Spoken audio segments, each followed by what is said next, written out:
देवता, मनुष्य, योगी, त्यागी सबके शरीर को काल खा जाता है। काल की भी मृत्यु हो जाती है। जैसे विगत कल का काल समय आज नहीं है। परंतु जो मन इंद्रियों से परे आत्मा है, जिसे पर ब्रह्म, भगवान, ज्ञान ज्योति आदि कह सकते हैं, वो नहीं मरता। हे कल्याणार्थी, जिसका भय काल भी करता है, उसका आधार लो। आत्मलीन सद्गुरु काल से ऊपर है। यदि उसकी भक्ति करके आत्मा को समझ लिया और निरंतर आत्मलीन है, तो उसका काल क्या बिगाड़ सकता है। आत्मलीन मनुष्य का इस देह के पात पश्चात आना जाना, जन्म लेना और मरना सब मिट जाता है। संत जन नाम रूप से परे आत्मा में स्थित होकर सत स्वरूप अपने आप में लीन हो जाते हैं। देह किसी की अमर नहीं है। धन्वंतरी वैद्य तक मर गए। पलटू साहिब कहते हैं कि कोई देहधारी अमर नहीं है। देवता, मनुष्य, योगी, त्यागी सबकी देह नाशवान है। विशेष नाम रूप से परे अमर आत्मा में लीन संत अमर पद में स्थित हो जाते हैं। चेतन आत्मा अमर होने से काल से परे है। अतएव जो मनुष्य आत्मलीन हुआ, वो काल से परे हो गया। शरीर पुराना हो गया है। ये आज नष्ट हो या कल, इतने पर भी मनुष्य भोग और सम्मान पाने के लोभ में पड़ा है। बालपन, जवानी और बुढ़ापा तीनों पन बीतकर जर्जरता आ गई। इतने पर आत्मशोधन की साधना नहीं सीखी। सिर से पैर तक के बाल सफ़ेद हो गए, तब भी सावधान नहीं होता है। प्रत्युत दूसरे का गला काट काट कर धन जोड़कर जमा करता है। हे मित्र, अब क्या उपाय करोगे? काल ने चलने की नोटिसें दे दी हैं। जब मौत का वारंट आ जाएगा, तब बचने का तुम्हारा एक भी बल नहीं चलेगा। पलटू साहिब कहते हैं कि इतने पर भी मनुष्य माया मोह के जंजाल को अपने ऊपर ओढ़े रहता है। सावधान, शरीर पुराना हो गया है। ये आज कल में नष्ट हो जाएगा। जैसे धुआं की ऊंची लाट और रेत की दीवार क्षणिक और दुर्बल है, उनका क्या भरोसा करना। जैसे फल डाल से गिरकर उसमें दूसरी बार नहीं लगता। जैसे मिट्टी के कच्चे घड़े में पानी बहुत समय तक नहीं टिकता। जैसे पानी के बीच बताशा गलने में देरी नहीं लगती, वैसे क्षणिक जीवन पर भरोसा करने योग्य नहीं है। जैसे लकड़ी में आग रहती है, वैसे शरीर में काल रहता है। घास के ऊपर पड़े ओस बूंद के समान शरीर के नष्ट होने में देरी नहीं लगती। ये शरीर तो धुआं की लाट और बालू की दीवार की तरह देखने भर का है। ये क्षण में नष्ट हो जाएगा। हे मुसाफिरों, सुनो। इस मुसाफिर खाने में हम एक दूसरे के दर्शन कर लें।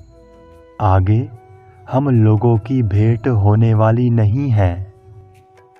तुम कौन हो, मैं कौन हूँ। सोते समय जैसे सपने में बहुत लोग मिले, किंतु जगने पर कुछ नहीं, वैसे हम लोगों का परस्पर मिलना है। हम लोग इस 10 दिन के जीवन में हिल मिल कर रहें। दुनियादारी चीज़ों के लिए चिंता ना करें। न किसी का जीवन स्थिर है और न किसी की प्रभुता स्थिर है।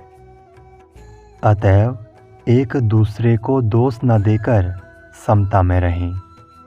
ग्वाला गाय को बांधकर अपने गायों के झुंड में लाता है। पानी भरने वाली पनिहारिन घर घर पानी भरती है। जैसे मछली नदी नाले के पानी में रह लेती है और जैसे नदी की नाव में अनेक दिशा के लोग बैठकर नदी पार होते हैं और सब अपना अपना रास्ता अपनाते हैं, वैसे हम सब लोग थोड़े समय के लिए इकट्ठे हुए हैं और देखते देखते सदा के लिए बिछुड़ जाएंगे। बस इस संसार सराय में हम थोड़े समय के लिए मिले हैं। यही दर्शन से दर्शन है, फिर ना मिल सकेंगे। आत्मशोधन का काम शीघ्र कर लीजिए। अन्य काम करने में भले ही विलंब करें। संसार में थोड़े दिन का जीवन है। मैं तुम्हारे पैर पकड़कर तुमसे प्रार्थना करता हूँ। मनुष्य शरीर ही महाधन है और वो बीता जा रहा है। इस कच्ची काया रूपी महल के बीच में एक प्राण पखेरु रहता है। इस महल के 10 द्वार हर क्षण खुले हैं। इसमें से पक्षी के उड़ जाने में क्या देर है। सद्गुरु भगवान की सेवा करो और अपने आत्माराम में विश्राम, इसी में अपना कल्याण है।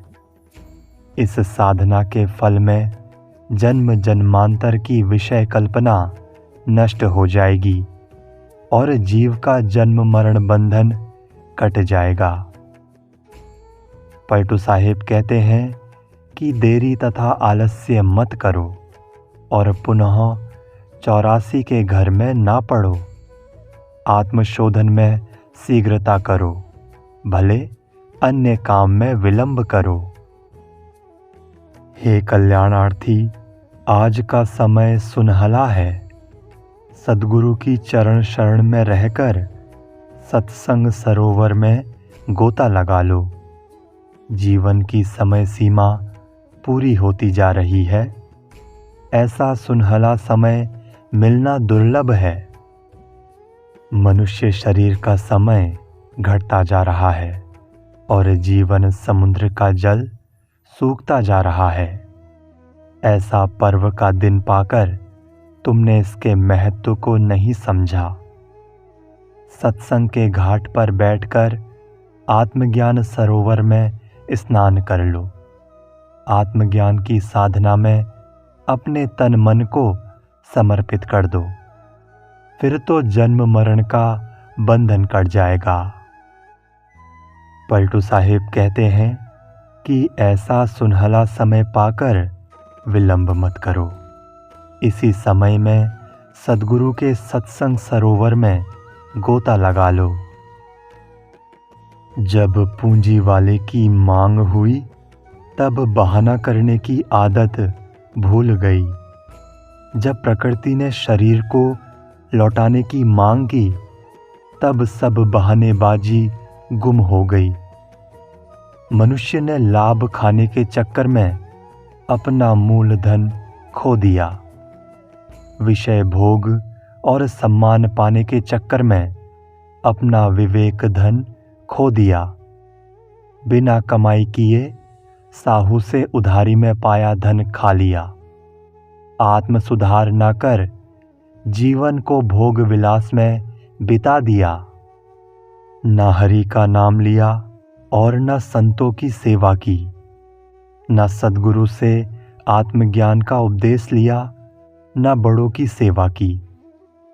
काल्पनिक जड़ देवी देवता पूजते पूजते जीवन में तीनोंपन, कौमार्य, जवानी तथा बुढ़ापा बीत गए।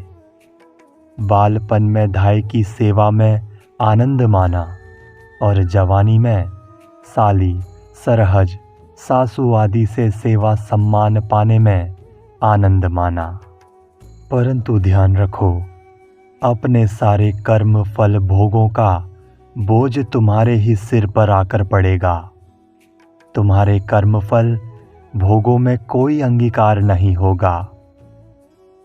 पलटू साहिब कहते हैं कि काल चक्र तुम्हारे ऊपर दया माया नहीं करेगा, अपितु विनाश का कठिन शूल चलाकर तुम्हारा सब कुछ छीन लेगा। जब प्रकृति तुम्हारी देह को लौटाना चाहेगी, तब तुम्हारी सारी बहानेबाजी भूल जाएगी। प्रकृति रूपी साहू का तहसीलदार सिपाही मृत्यु है। वो आकर सिर पर पहुंच गया।